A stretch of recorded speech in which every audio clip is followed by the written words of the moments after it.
송은재 TV 시작합니다. 정치는 말을 무기로 하는 직업이라고 하죠. 말을 잘하는 것이 정치에서 큰 도움이 되고, 또 그 반면에 말을 잘못해서, 말을 실수해서 큰 화를 당하기도 합니다. 선거철이 되면 많은 정치인들, 후보자들이 토론회도 하게 되고 또 많은 인터뷰도 하게 됩니다. 이럴 때 가장 중요한 것은 말이죠. 이렇게 말을 참 잘해야 하는데 이게 어렵다라고 하는 점이고, 또 요즘은 선거법이 굉장히 까다로워져 있습니다. 허위 사실을 선거 때 이야기를 하면 선거법 위반이 됩니다. 거짓말은 절대 할 수가 없습니다. 선거 과정에서는. 이재명이 대통령 선거에 출마하지 못할 뻔했죠. 그러니까 선거법 위반, 선거 과정에서 거짓말을 해서 허위 사실 공표, 자신의 형을 강제 입원시킨 부분에 대해서 선거 토론회에 나와서 그런 적이 없다라고 부인을 해서 이게 허위 사실 공표다라고 해서 1, 2심에서는 유죄를 받았습니다. 그런데 3심 대법원에서 뒤집어져서 무죄가 됐습니다.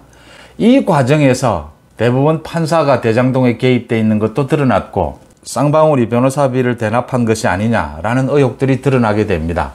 이재명이 정말 시급했죠. 이렇게 선거 과정에서 말 한마디가 굉장히 중요합니다.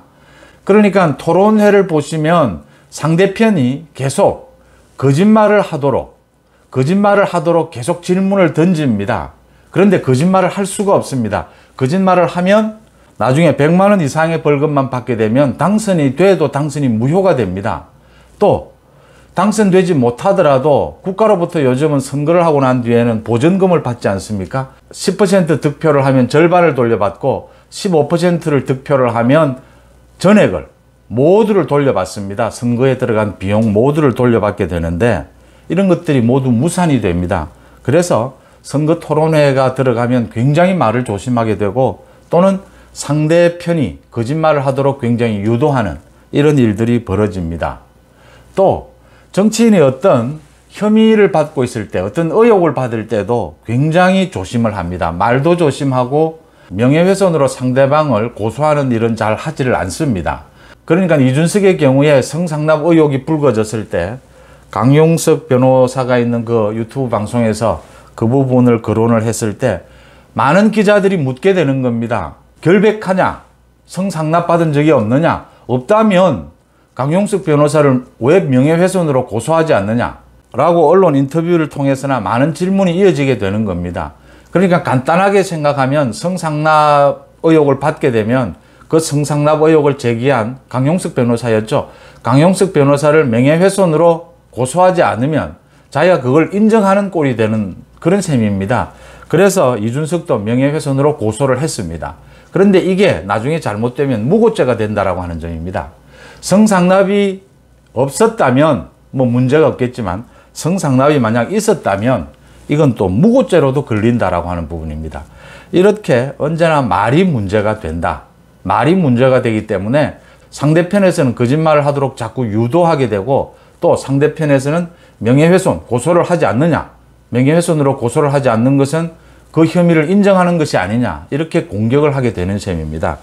그래서 그 공격에서 벗어나기 위해서 명예훼손으로 고소를 하기도 하고 또 말을 좀 심하게 하기도 하는데, 이재명과 이준석은 아마 이재명과 이준석을 지지하는 사람들이 있다면 이재명과 이준석에 대해서 가장 좋아하는 것이 말을 굉장히 세게 한다, 말을 또 강하게 화끈하게 한다라고 할 겁니다. 그런데 이재명과 이준석이 자신의 말에 의해서 화를 당하게 됐다라고 하는 점입니다.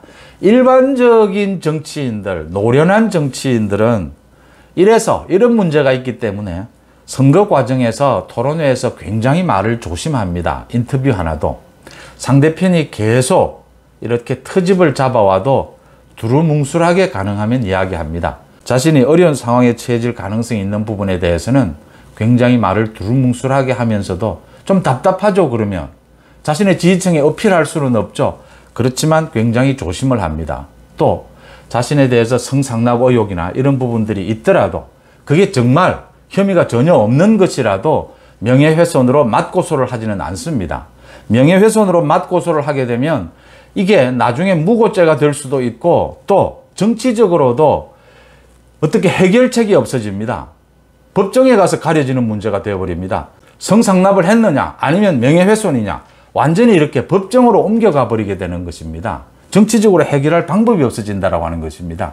그래서 말이 흘러나갈, 말이 도망갈 구멍을 둔다고 그러죠. 이렇게 두루뭉술하게 얘기하고 정치적으로 표현을 하는 경우가 많은데 자신들은 화끈하게 이야기한 그것이 결국은 자신들을 찌르는 화살로 돌아오고 있다라고 하는 부분입니다. 이재명과 이준석, 이재명은 허위사실 공표로 인한 공직선거법 위반, 이준석은 성상납 증거인멸 무고죄로 지금 경찰로부터 소환 통보를 받았습니다. 이재명은 공직선거법 위반, 경찰에 지금 뭐 나가느냐 나가지 않느냐를 가지고 민주당 내에서 시끄러운데 이재명이 나가지 않더라도 기소가 될 것은 확실해 보입니다. 이미 뭐 이렇게 말을 하는 것은, 정치인이 말을 하는 것은 분명하게 증거가 있기 때문에 기소가 될 것은 분명해 보입니다. 이준석의 경우에 성상납 부분이 공소시효에 걸리고 증거인멸에 대한 입증이 어렵다라고 하더라도 이 무고죄 부분, 이 무고죄 부분으로는 기소가 될 것이 거의 확실해 보입니다. 이재명과 이준석 어떤 점으로 기소가 되느냐 오늘 아침에 여러분들과 한번 따져보고자 합니다. 이재명의 공직선거법 위반은 당시에 국정감사나 또 언론 인터뷰를 통해서 이런 이야기들을 했습니다. 많은 국민들이 개탄을 했던 부분이죠. 그러니까 뭐 생중계가 됐으니까요. 국정감사는 그 백현동 개발과 관련해서 4단계나 용도 변경을 한 것이 국토부가 거의 강요하다시피 국토부 지시에 의해서 그런 것이다. 또 교묘하게 박근혜 전 대통령까지 끌어댑니다. 박근혜 정부의 국토부가 지시를 해서 그 용도 변경을 했다라고 이야기를 했습니다. 이게 거짓말로 드러났습니다. 국토부에서는 그런 지시를 한 적이 없다. 그것은 성남시가 알아서 할 부분이다. 그렇게 지시한 문서까지 지금 드러났습니다. 거짓말이 완전히 드러난 것이죠. 그 다음 이재명은 또 성남도시개발공사의 김문기 처장, 숨진 김문기 처장에 대해서 자신은 모르는 사람이라고 했습니다. 하위직이어서 모르는 사람이라고 했습니다. 그런데 외국 여행을 같이 한 것도 모두 드러났습니다. 모두 거짓말인 것이죠. 이재명의 이런 허위사실 공표, 이건 공직선거법 위반입니다. 공직선거법을 위반하게 되면 가장 중요한 것이 최종 마지막 선고형이 100만 원이 넘느냐 100만 원 이하냐 부분입니다. 100만 원을 받게 되면 당선이 됐더라도 무효가 됩니다. 100만 원을 받게 되면 떨어졌다 하더라도 국가로부터 받은 선거비용 보전금을 모두 반납해야 합니다. 만약에 이재명이 이번 허위사실 공표, 공직선거법 위반 이 부분으로 100만 원 이상의 형을 받게 되면, 확정이 되면 지난 대통령 선거에서 민주당이 보전을 받은, 선관위로부터 보전받은 대선 비용이 434억 원입니다. 434억 원을 반납해야 합니다. 그리고 또 앞으로 이재명은 5년 동안 대통령 선거에 출마할 수가 없습니다. 지금의 국회의원직은 유지가 됩니다. 이건 대통령 선거에 관계되는 부분이고 국회의원 선거는 유지가 됩니다. 민주당 지금 당사 가격까지 나와서 재미있습니다. 지금 여의도에 있는 민주당 당사 가격이 300억 원이라고 합니다. 지금 이 돈을 민주당이 반환해야 한다면 민주당은 망하는 것입니다. 민주당의 박지현 전 비대위원장이 이재명에 대해서 쏘아붙였죠. 그렇게 당당하면 경찰에 나가서 당당하게 조사를 받아라. 그리고 혐의를 벗으면 될 것이 아니냐. 왜 또 개딸들을 동원해서 정치 탄압이니 이런 이야기를 하면서, 야당 탄압이니 이런 이야기를 하면서 시위를 벌일, 촛불 시위를 벌일 국리를 하느냐. 그러면 제2의 조국 사태가 된다. 제2의 조국 사태. 조국 사태를 일으켜서 민주당이 이렇게 쫄딱 망하지 않았느냐. 대선에도 지고 모든 선거에서 졌지 않느냐. 박지현 전 비대위원장이 지적한 부분입니다. 민주당의 많은 사람들이 이 이야기를 하고 싶겠지만 지금은 참고 있는 것이죠. 이게 폭발할 것이다 라고 하는 점입니다. 이재명이 지금 경찰에 나가든 나가지 않든 지금 뭐 서면 조사를 경찰이 요구를 했는데 서면 조사도 뭉갰답니다. 그래서 소환 통보를 했다라고 하는 것인데, 이재명이 경찰에 가서 조사를 받든 받지 않든 이 공직선거법 위반 기소는 거의 확실해 보입니다. 이건 모두 증거가 드러나 있는 부분이기 때문입니다. 그래서 민주당의 많은 사람들이 야당 탄압이다 라고 하면서 경찰에 나갈 필요가 없다라고 하는데, 이재명은 이 부분에 대해서 침묵하고 있는 이유는 이재명이 경찰에 나가지 않으면 오히려 더 더 재판에서 불리해진다라고 하는 것입니다.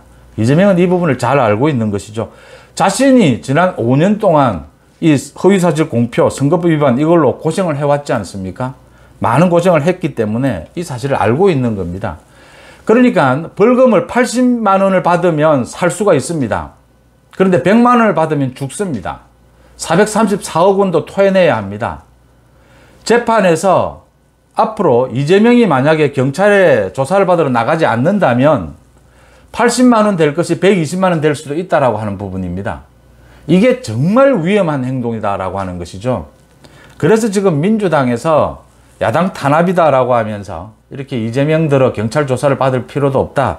촛불 시위를 벌이자. 여론전으로 가자라고 하는 데는 두 가지가 있을 수가 있습니다. 하나는 이재명을 도와주려고 하는 것도 있겠지만 다른 하나는 이재명을 더 죽이는 꼴이다라고 하는 점입니다. 이 점을 이재명이 잘 알고 있기 때문에 아마 고민하고 있다 이렇게 보입니다. 이재명은 경찰 소환에 대해서 검찰 경찰을 총동원해서 자신을 탈탈 털더니 이제는 말 꼬투리 하나 잡아가지고 이렇게 문제를 일으킨다 했는데 선거 기간에 말 꼬투리, 말 한마디 잘못하는 것이 얼마나 무서운 일이라고 하는 것을 지금 선거에 나가본 사람은 모두 잘 압니다. 가장 잘 아는 사람이 이재명입니다. 왜냐하면 이것 때문에 대통령 선거에 출마도 못할 뻔했으니까요. 이게 단지 말 꼬투리가 아니다라는 것은 이재명 자신이 더 잘 알고 있다라고 하는 것이고 이 부분에서 이재명이 경찰에 대한 조사, 앞으로 기소가 되면 검찰에 대한 조사, 재판에 성실하게 임하지 않는다면 굉장히 위험해질 수 있고 민주당 전체가 망할 수도 있다라고 하는 점입니다. 이게 지금 공소시효가 오는 9일 만료가 되기 때문에 급해졌는데 이건 이재명에 대한 수사 시작일 뿐이죠. 앞으로 이재명에 대한 수사는 첩첩산중으로 남아있다라고 하는 점입니다. 다음은 이준석입니다. 이준석도 지금 경찰에 언제 소환될 것이냐 추석 뒤로 미루려고 합니다. 자신의 가처분 신청 2차, 3차, 앞으로 계속 4차, 5차 가처분 신청은 계속 내면서 법원들은 가처분 신청 재판은 빨리 열어달라고 하면서 경찰 소환은 미루겠다고 지금 하고 있습니다. 그런데 이것도 경찰 소환을 미룰 수가 없습니다. 공소시효가 걸려있기 때문입니다. 그러니까 이준석에 대한 혐의는 세 가지입니다. 성상납, 증거인멸, 무고죄입니다. 그러니까 강용석 변호사에 대해서 명예훼손으로 고소한 것, 이게 무고죄가 된다. 만약 성상납이 인정이 된다면 이준석은 모두 부인을 하고 있습니다. 성상납과 증거인멸. 그런데 성상납 부분에 대해서는 김승진 아이카이스트 대표, 지금 감옥에 있는 그 진술이 굉장히 구체적인 데다가 또 많은 증거까지 나와 있습니다. 영수증이나. 그런데 문제는 이게 공소시효를 지났다라고 하는 부분입니다. 이게 2013년의 일인데 그렇다면 공소시효가 7년입니다. 이제 공소시효가 지났다라는 것인데 2015년까지 선물도 주고 했다. 김승진이 이렇게 이야기하는 것이 인정이 된다면 이게 같은 동일한 범죄다라고 보면 아직까지 공소시효가 이번 달까지 남아있다라는 것인데 경찰이 이 공소시효 부분을 유지하는 것이 좀 어렵다라고 하는 것입니다. 이게 지금 공소시효가 살아있는 것이 되려면 대가성이 있어야 합니다. 알선 수재 혐의를 적용을 시켜야 하는데 그러려면 대가성이 있어야 하는데 2013년의 성접대와 2015년에 선물을 준 것이 이 대가성이 다르다라고 하는 겁니다.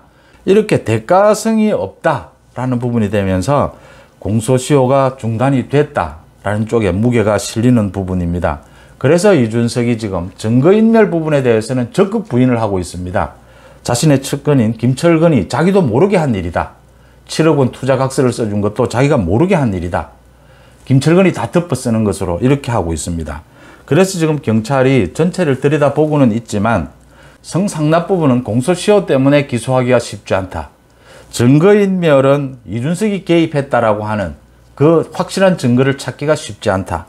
기소는 분명하게 하는데 그건 무고죄다라고 하는 부분입니다. 성상납은 인정이 충분히 된다. 그런데 그렇지 않다라고 이것을 강용석 변호사에 대해서 명예훼손으로 기소한 것, 이건 무고죄다. 무고죄는 기소가 가능하다라고 하는 부분입니다. 이준석이 무고죄로 기소가 되면 10년 이하의 징역이나 1,500만 원 이하의 벌금에 처해지게 됩니다.